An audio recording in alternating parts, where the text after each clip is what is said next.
6. 가자노트.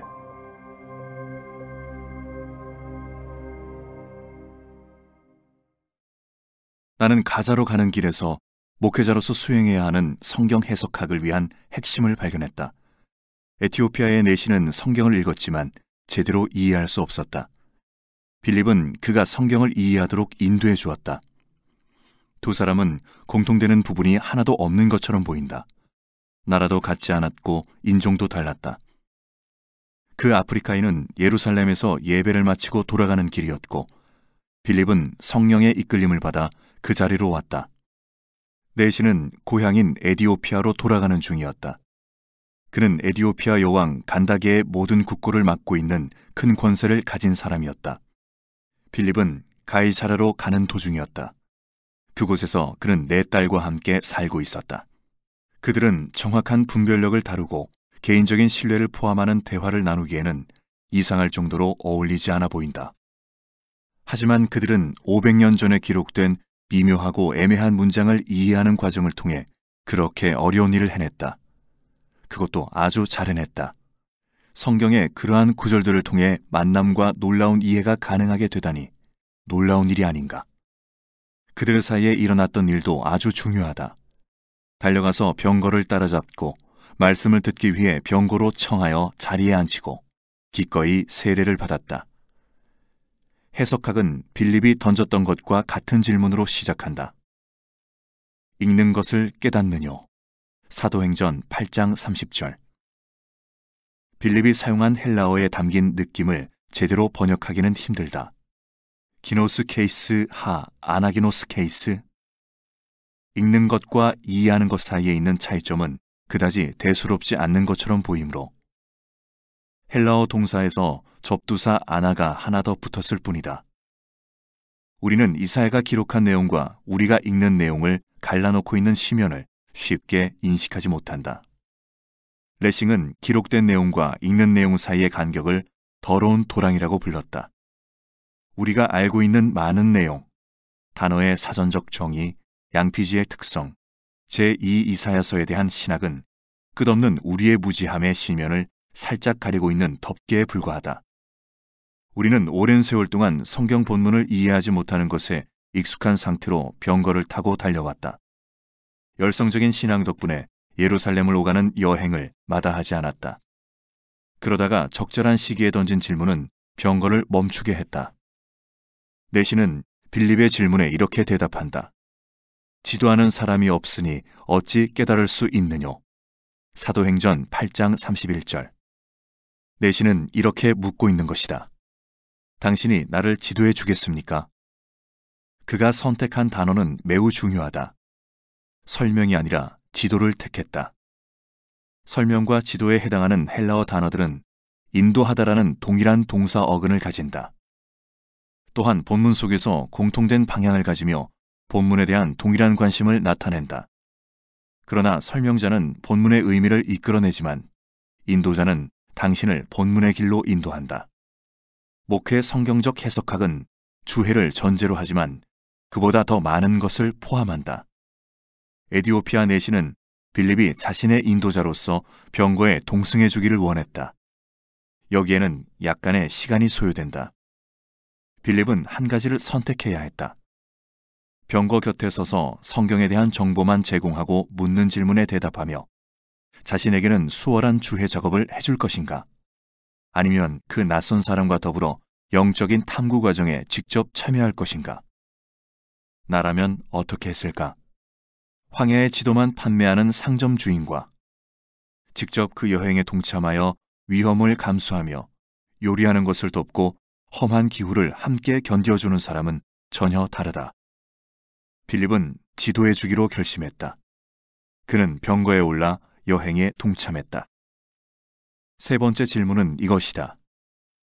선지자가 이 말한 것이 누구를 가리킴이냐? 자기를 가리킴이냐? 타인을 가리킴이냐? 사도행전 8장 34절. 빌립은 타인이라고 대답한 후에 그를 예수님께 인도했다. 루터는 우리가 언제나 그리스도께로 나아가도록 재촉하는 것을 인식하는 안목을 가지고 성경을 읽어야 한다고 주장했다.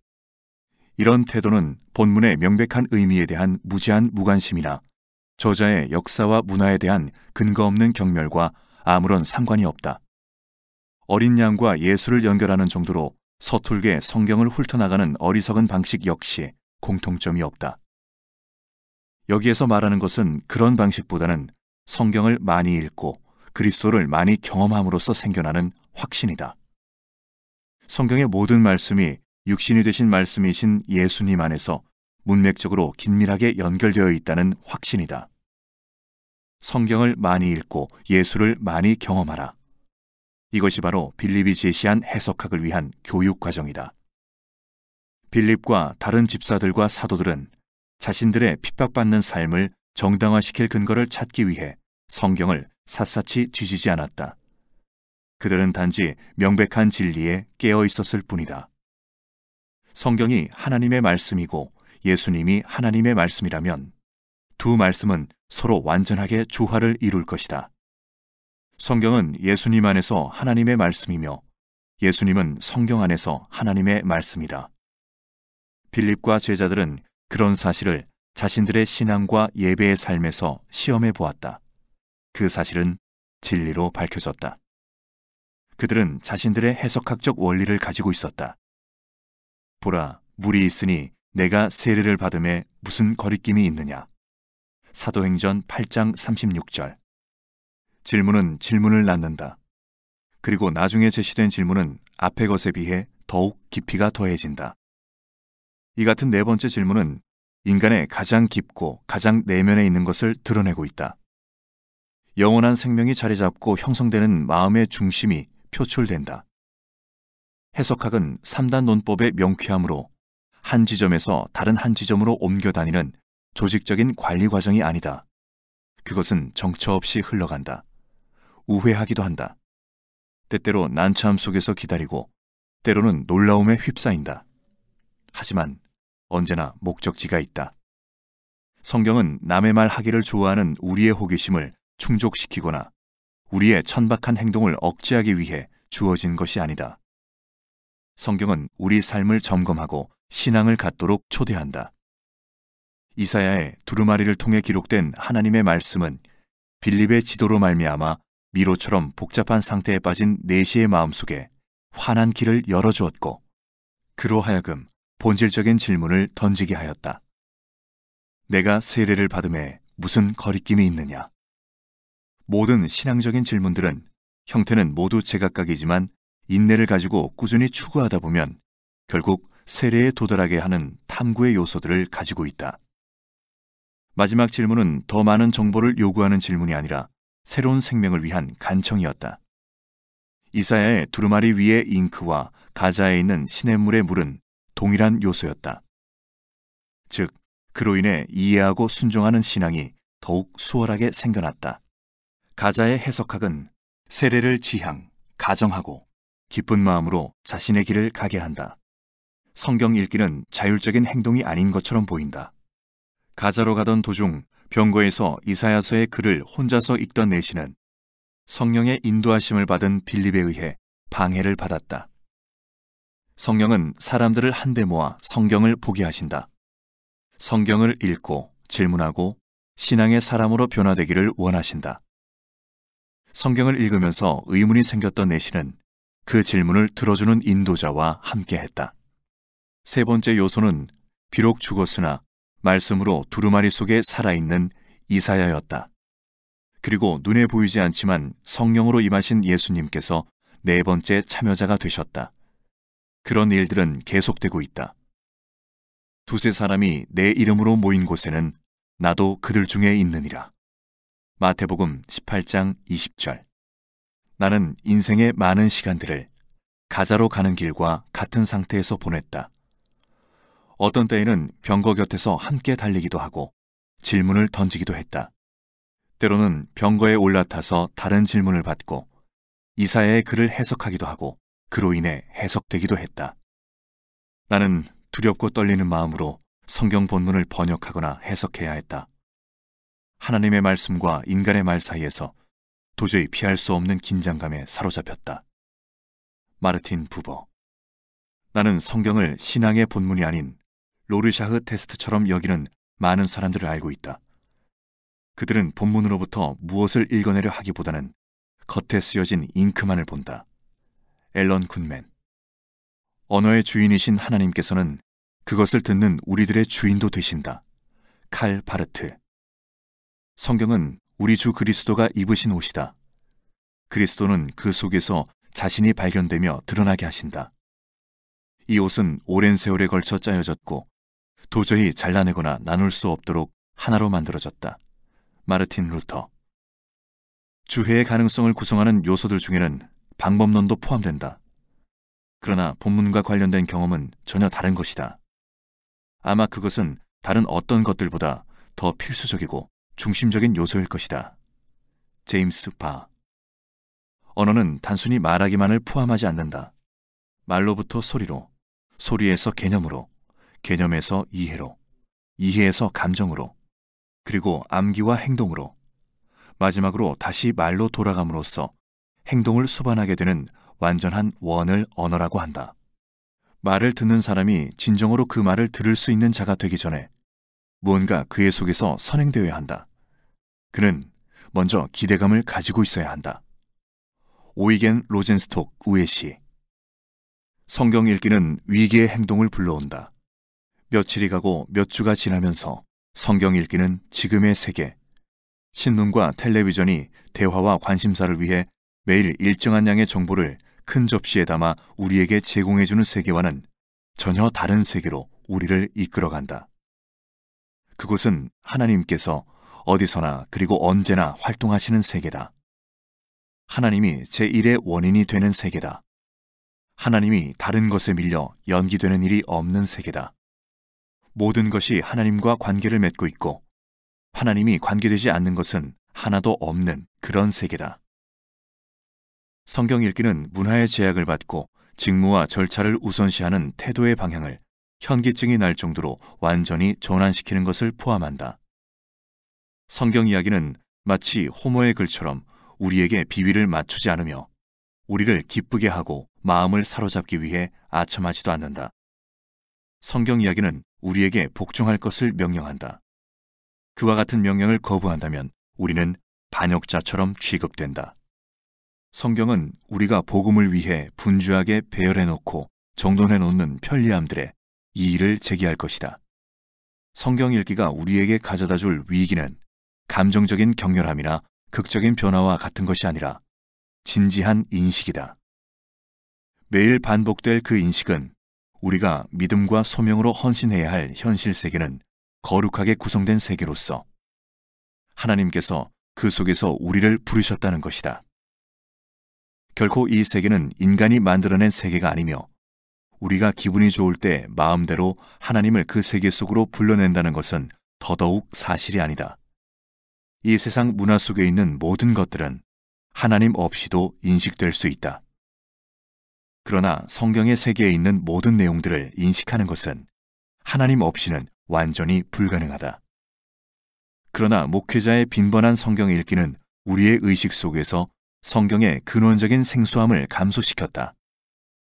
우리가 어느 부분으로 들어가든지 상관없이 마음속에서 일어나던 위기 상황들이 사라지고 있다. 하지만 그러한 인식을 잃어버리는 것은 생명을 잃어버리는 것이나 다름없다. 목회자들은 항상 깨어있기 위해 싸워야 한다. 주위에 민감한 탐지 장치들로 알람 시스템을 설치해야 한다. 카프카는 우리가 나약한 친밀함 속으로 자주 그리고 치명적으로 퇴보하는 것에 대해 질책했다. 우리가 읽고 있는 책이 마치 망치로 머리를 내리치듯이 우리를 일깨우지 못한다면 그것을 읽을 이유가 어디 있겠는가? 그런 책을 읽는다고 행복해지겠는가? 차라리 그런 책은 가지고 있지 않는 것이 행복할 것이다. 아니, 필요하다면 아예 자기가 만드는 책이 더 많은 행복을 가져다 줄지도 모른다. 그러나 우리가 반드시 가지고 있어야 할 책은 마치 불운처럼 우리에게 다가오고 사랑하는 사람의 죽음처럼 우리를 깊은 비탄에 빠지게 하는 그런 책이다. 그런 책은 우리 속에 얼어있는 바다를 깨뜨리는 도끼와 같다. 가공되지 않은 있는 그대로의 성경을 다루지 못하거나 그럴 의지가 없는 목회자는 성경을 사람들의 구미에 맞도록 변질시키는 행위의 포로가 되고 말 것이다. 그는 성경에 제시된 세밀한 내용들, 다루기 어렵고 불합리한 듯이 보이고 매일 일어나는 사소한 일들을 의식적으로 은폐하고 그 대신 듣기 좋게 기록된 일반적인 내용만 부각시킨다. 목회자는 무엇보다도 신앙과 관련된 일을 하고 일상적인 것에 천박함을 넘어서는 시각을 가지기 위해 도움을 구하는 자들이다. 세심함은 소설에서 뛰어난 효과를 발휘한다. 하지만 그것은 명백한 진리 속에서만 온전히 사용될 수 있다. 소설가들은 독특한 표현으로 냄새와 소리와 감정을 표현하는 것을 연습한다. 그녀는 기분이 우울해졌다라는 문장은 훌륭한 소설에서 찾아보기 힘들다. 그보다 오히려 작가는 어떻게 그레첸이 샘 곁에서 있다가 친구들 앞에서 기분이 상했는지 표현한다. 그것은 마치 지난밤에 자기 집에서 오래전부터 내려오는 사슴고기 칠리 요리법을 에델에게만 가르쳐 주었는데 바로 그 에델 때문에 2층 엘리베이터 안에 갇히게 된 것 같은 기분이었다는 식으로 느낌을 나타낸다. 그러나 성경은 소설이 아니다. 성경은 진리다. 따라서 성경은 어떤 상황에도 적용할 수 있도록 두세 단어로 심오한 내용을 드러내야 한다. 추상적인 진리는 훌륭한 포스터다. 보편화된 표어는 일종의 범퍼 스티커처럼 눈길을 사로잡는다. 성경을 해석하고 성경의 고유한 존엄성을 보존할 수 있는 형태로 성경의 내용을 전달하는 것이 목회자의 직무가 아닌가.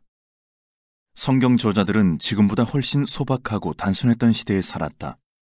그때에는 이야기를 들려주고 그 이야기에 재미를 더하기 위해 세밀한 내용을 정교하게 다듬을 시간이 많았다. 지금 시대는 그때와는 전혀 다른 세계다. 다급하고 현실적이며 실용성을 강조하는 시대다.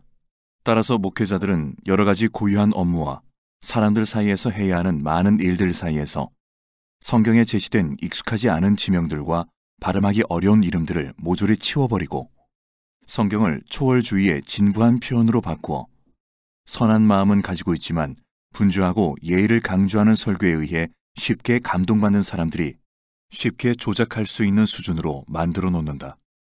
실제로 요즘 사람들은 칼릴 지브란의 과장되고 평범한 글들을 사도 바울의 진지한 무뚝뚝함보다 확실히 더 선호한다.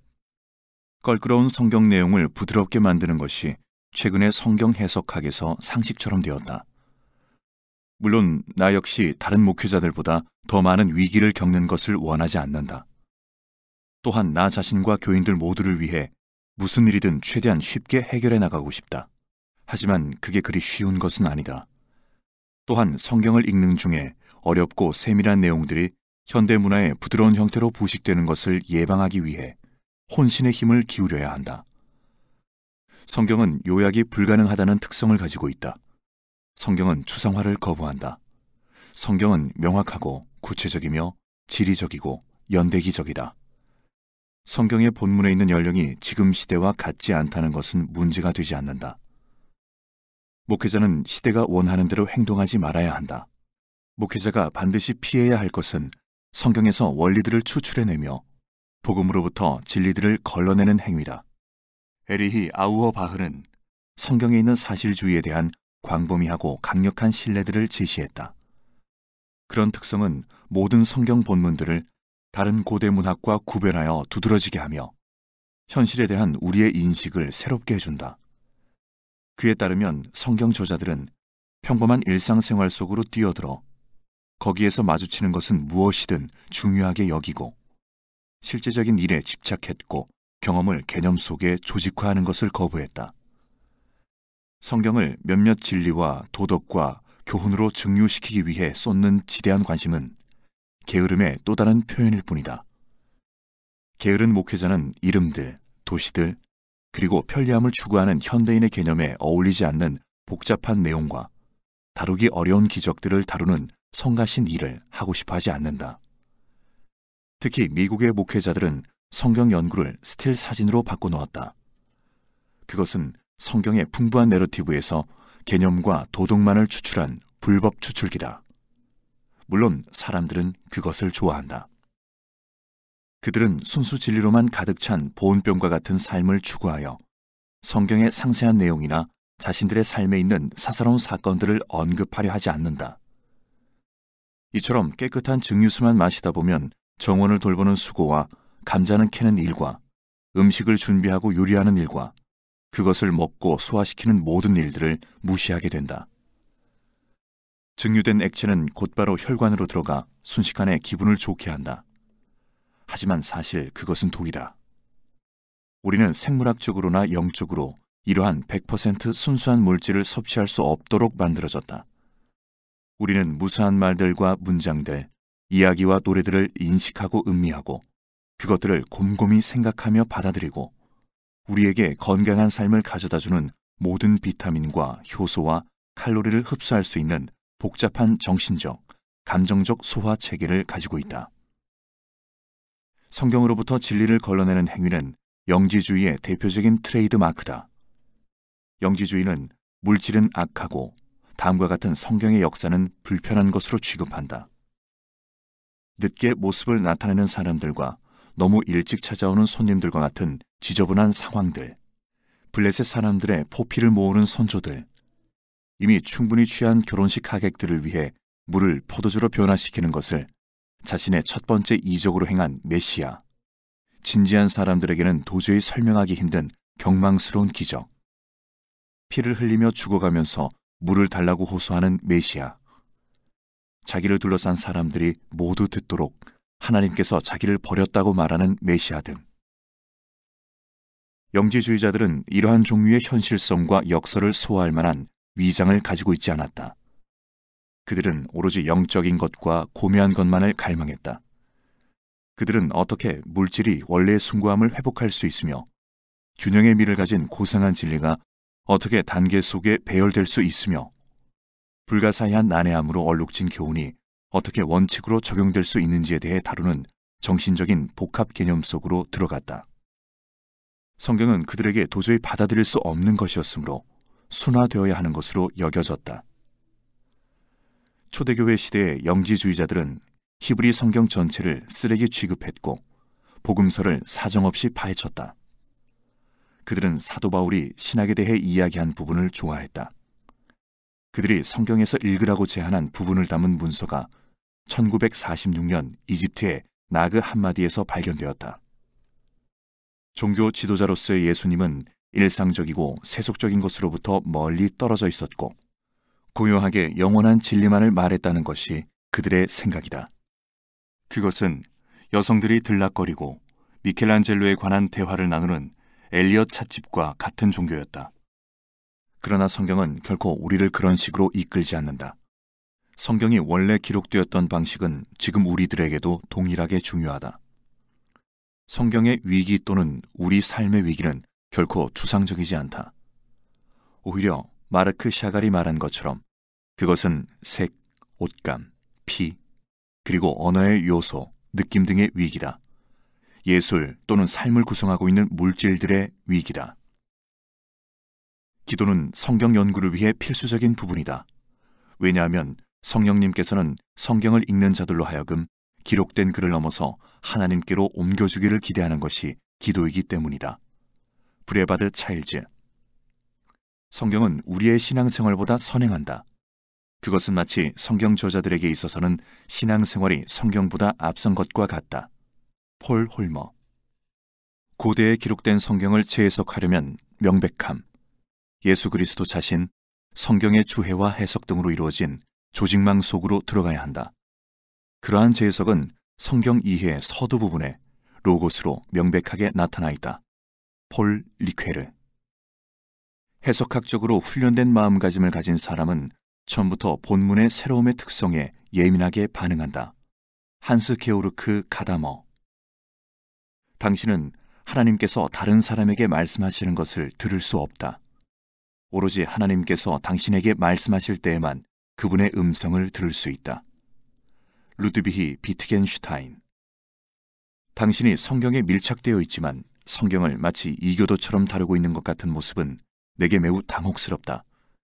성경을 진지하게 다루고 싶어하는 우리들에게 다가오는 중대한 도전은 성경으로 하여금 우리에게 자신의 본질적인 범주를 가르치도록 허용하는 것이다. 그런 후에 우리는 성경에 대하여 생각하기보다는 성경과 더불어 생각할 수 있어야 한다. 아브라함 헤셀. 언젠가 읽었던 에세이는 성경 읽기의 독특성에 대해 선명한 인식을 가질 수 있도록 도와주었다. 그 에세이는 워커 퍼시가 쓴 병에 담긴 메시지였다. 그는 언어의 본질과 우리가 언어를 사용하는 여러 상이한 방법들에 대해 생각하던 중에 그 에세이를 썼다. 그의 에세이는 확대된 비유의 형식으로 기록되었다. 그는 거기에서 소설가로서 소명을 받은 정자에 대해 썼다. 소설가는 단순히 개념의 상태만을 보고하는 데 그치지 않고 진리를 말하기 위해 언어를 사용하는 자였다. 나는 소설가가 아니라 목회자다.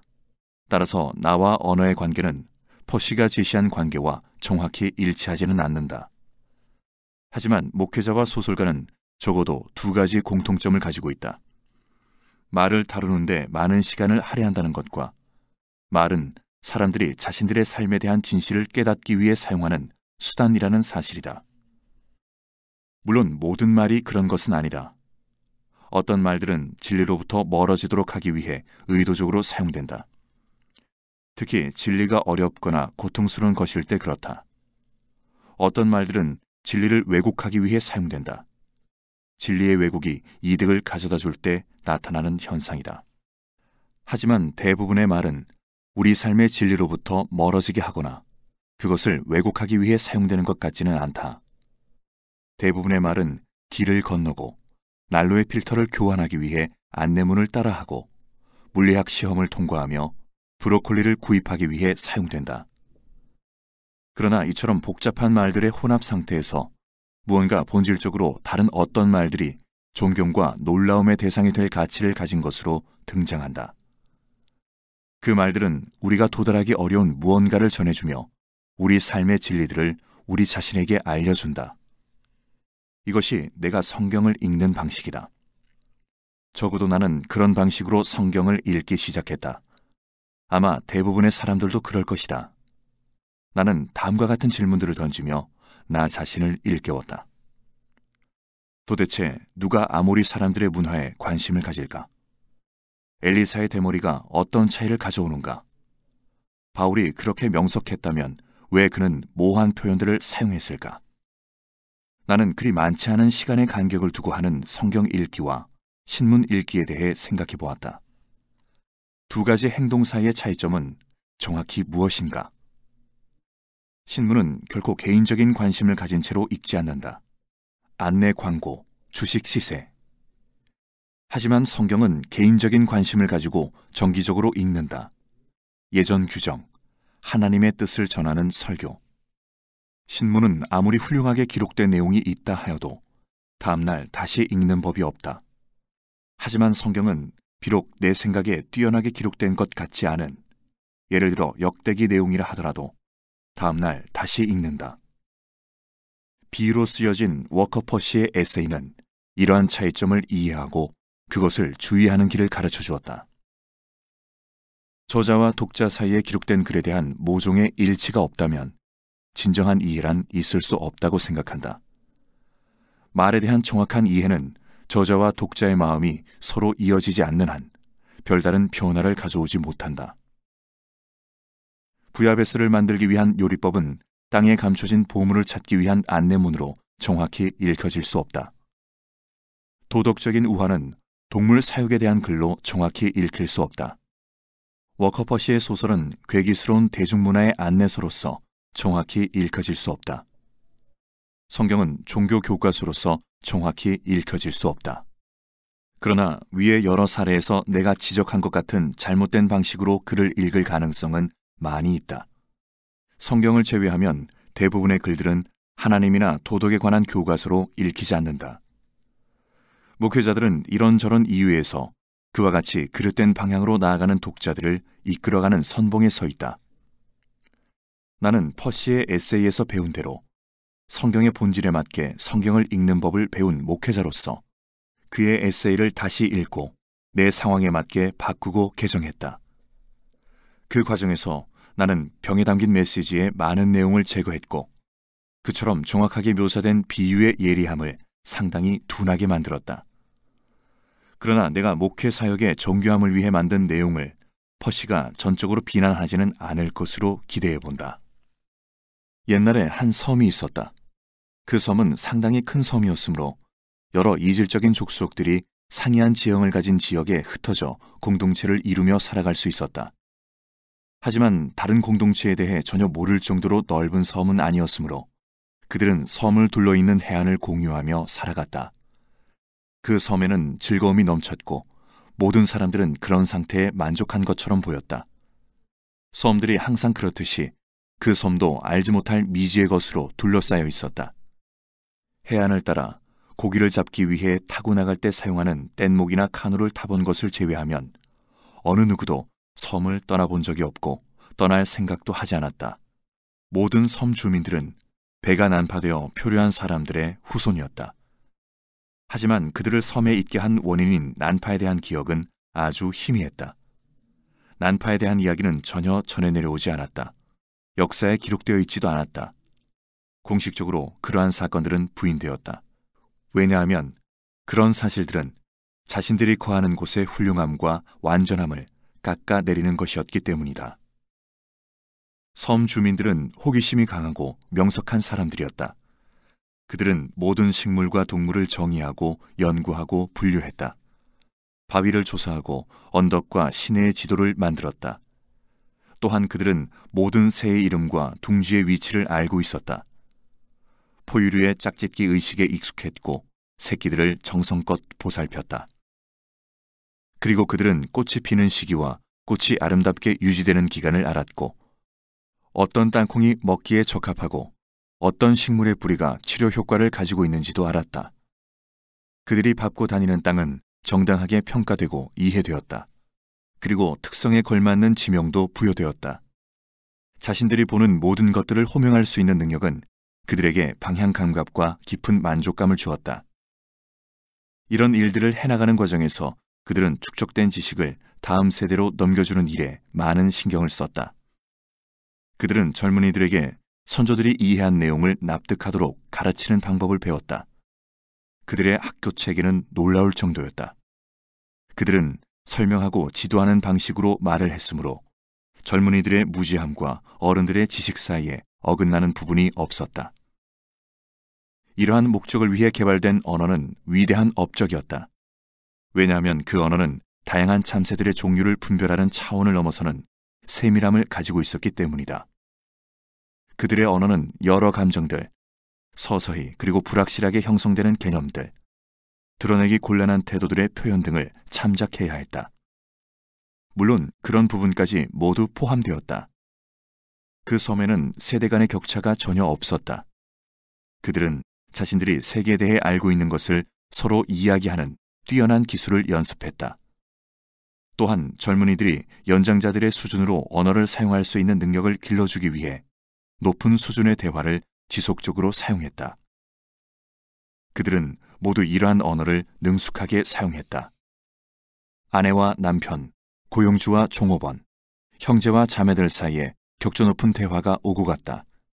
심지어 정부, 사랑, 그리고 경쟁 등에 얽힌 복잡한 상태도 아무런 오해를 불러일으키지 않았다. 그들은 자신들이 말하고 싶은 바를 정확하게 말할 수 있었고 들리는 말을 정확하게 들을 수 있었다. 물론 사람이 모인 곳이 다 그렇듯이 거기에서도 말다툼과 싸움은 끊이지 않고 일어났다. 하지만 그들이 어떤 문제에 대해 의견 일치를 끌어내지 못했기 때문에 그런 다툼이 일어나지는 않았다. 어느 누구도 그녀는 내 말을 이해하지 못해 또는 그는 왜 내 말을 이해하지 않으려 할까라는 말들을 들어본 적이 없다. 그들은 의사소통 능력을 향상시키기 위한 세미나를 개최하지 않았다. 그들은 그러한 능력을 모두 가지고 있었다. 이와 같은 언어에 대한 전문적인 기술은 정치 문제와 공동체의 문제를 다루는 토론에서 인상적으로 표출되었다. 그들은 누구나 이해하는 헌법과 몇몇 공적인 문서들을 가지고 있었다. 광대한 영역의 경험과 사회관계는 몇몇 단어들과 문장으로 요약되어 누구나 어떤 일이 진행되고 있는지 선명하게 알 수 있었다. 그들은 정의, 덕, 평화, 심지어 행복 등과 같은 진지한 주제에 대해 대화할 수 있었고, 상대편이 무슨 말을 하고 있는지 정확히 알았다. 인구의 대다수가 공동체의 기대와 인식을 변경할 것을 요구하면 그들은 공동체의 현명한 인식의 일치를 담고 있는 법률을 제정했다. 때때로 그들은 한 곳에 모여 시가 행진을 하거나 소풍을 즐기면서 자신들의 의사가 공식적으로 채택된 것을 축하했다. 정말 멋진 섬이었다. 특히 언어에 관심 있는 이들에게는 더욱 그러했다. 과학자들은 진행되는 모든 일들의 선봉에 서서 그 일들을 정확히 설명하는 것처럼 보였다. 학교는 교사들과 학생들이 친밀하고 여유롭게 대화를 나누는 즐거운 곳이었다. 가족들은 서로를 그리 좋아하지 않을 때에도 상대방을 이해했다. 정부 강요 회의와 회사의 이사실에서 오가는 대화와 논의들을 듣는다면 그들이 사용하는 언어에 담긴 명료성과 기품에 감동을 받을 것이다. 그 섬에서 사용되는 언어 가운데 포함되지 않은 것이 있다면 그것은 광고와 홍보에 관한 언어다. 그토록 뛰어난 수준으로 의사소통을 하는 사람들 사이에 의견이나 정보를 제공하는 회사가 없다는 것은 이상한 일이다. 모든 것이 산뜻하게 정의되고 사회 모든 차원에서 공개적이고 정직하고 정확하게 정보 교환이 이루어지므로 그 속에 거하는 사람들은 누군가를 자연스럽게 만나 평범한 어조로 말하는 것 외에는 다른 사람을 만나 특별한 내용의 말을 들려줄 필요가 없는 것처럼 보인다.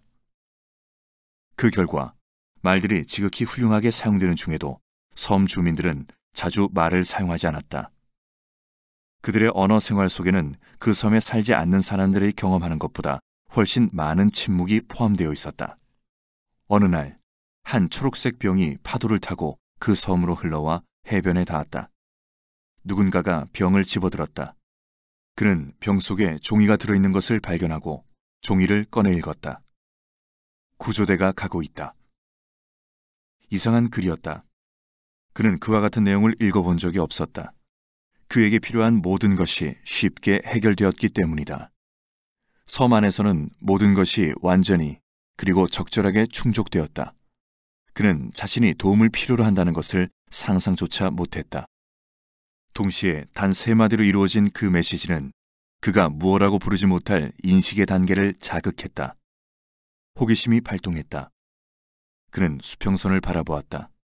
항상 그렇듯이 부드럽고 단조로웠다. 눈에 띄는 것이 전혀 없었다. 그는 재활용되는 종이를 모래 속에 밀어넣고 병을 모래 언덕 가장자리에 있는 재활용 용기에 넣은 다음 천천히 걸어서 집으로 돌아갔다. 그 사실은 아무에게도 말하지 않았다. 몇 주가 지난 후 예전에 해안을 걷던 그 사람은 다른 병을 발견하고 집어들었다. 그 병 속에도 메시지가 들어있었다. 구조대가 곧 도착할 것이다. 포기하지 말라. 우연이 아니었다. 그는 친구에게 말했다. 그들은 해안으로 함께 나갔다. 그들은 모래의 느낌과 조개의 완만한 선과 색, 그리고 주기적으로 큰 소리를 내며 부서지는 파도를 즐겼다. 그들은 이제 다른 병을 찾고 있었다. 가끔 병을 하나씩 발견했다. 거기에는 여전히 이상한 메시지들이 담겨 있었다. 구조대가 어제 출발했다. 용기를 내라. 구조대는 분명히 도착할 것이다. 아무리 생각해도 불합리한 내용이었다. 그들에게는 도움이 필요하지 않았기 때문이다. 하지만 매일 아침 그들은 해안으로 나갔고 병을 찾아 지금까지 한 번도 듣고 싶어 하지 않았던 이상한 내용을 담은 메시지들을 읽었다. 그들의 행동에 대한 소문은 삽시간에 퍼졌다. 어느 일요일 아침에 꽤 많은 사람들이 해안에 모여 파도를 주시했다. 모두들 다음번 파도가 메시지를 담은 병을 가져올 것이라는 기대를 품고 있었다. 병이 발견되지 않은 채 몇 주가 지나갔다. 어떤 사람들은 기다리기에 지쳤다. 대부분의 사람들은 도대체 무엇 때문에 흥분하는지 알 수 없었다. 섬에는 훌륭하게 기록된 책이 가득하고 세심하게 편집된 사전들과 깔끔하게 정리된 안내서들이 풍부했다. 그들은 과거에 보았던 내용이나 다루어야 할 모든 내용들을 위한 정보와 설명을 담고 있었다. 왜 지금까지 전혀 알지 못했던 수수께끼 같은 이상한 메시지를 기다리며 쌀쌀한 해안에 모여 있어야 하는가?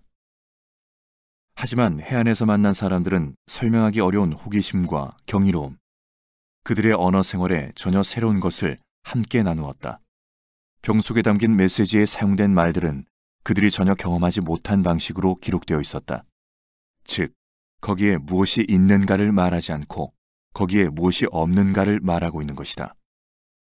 어떤 사람은 자신이 이해하지 못하는 것을 말하면서도 그것을 설명하거나 알리거나 확신하는 데 특별한 고통을 느끼지 않았다. 이상하게도 그들이 이해할 수 없는 방식의 언어 용법이 기존의 익숙한 언어보다 더욱 강력하게 그들을 끌어당겼다. 언어는 인간의 활동 가운데 가장 논리적인 행동이 아닌가.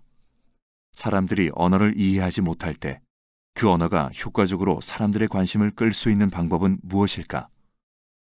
그들은 병 속에 담긴 메시지들로부터 아무것도 배우지 않았다.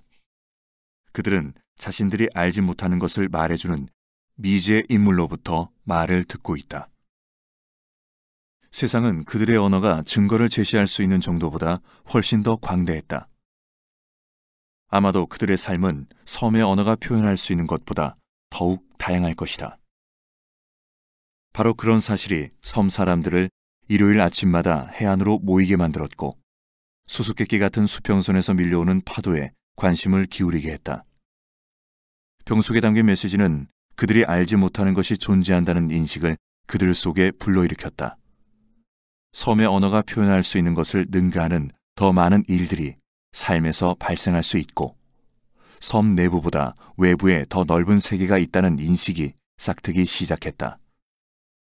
바다 너머 어디에서 누군가 삶과 죽음, 적어도 도움을 받는 것과 도움을 받지 못하는 것 사이의 차이점과 같은 사실들을 일러주고 있었다. 그들은 거기에 대해 가능한 한 많이 알고 싶었다. 이상한 내용의 메시지는 그들 사이에서 힘을 발휘했다. 아무런 결점도 없고 뛰어난 효율성을 자랑하는 섬의 의사소통 체계가 보유하고 있는 모든 책과 메모와 게시물보다 더 많은 의미를 담고 있다고 여겨졌다. 여기에 있는 것이 아니라 있지 않은 것, 적어도 우리가 여기에서 아직 인식하지 못한 것을 말해주는 것이 그러한 말들의 특징이다. 우리의 의사소통 체계를 향상시키는 것이 아니라 인식의 한계를 넘어서는 곳으로부터 오는 메시지로 우리를 인도해 주는 것이 그런 말들의 특징이다. 우리 능력의 수평선을 넘어선 곳으로부터 오며 우리가 자기 만족적인 섬의 언어 생활의 영향으로 당연시하는 바를 과감히 밀어내고 침입하는 것이 이런 말들의 특징이다. 메시지가 단편적이라는 것은 전혀 문제가 되지 않는다. 우리가 메시지의 모든 내용을 완전히 파악할 수 없다는 것도 중요하지 않다. 모호한 그 메시지의 내용을 조직적으로 완전한 무언가로 구성할 수 없다는 사실도 중요하지 않다. 참으로 중요한 것은 그것이 우리를 더욱 큰 세계, 즉 섬이 아닌 대륙으로 연결해 준다는 사실이다.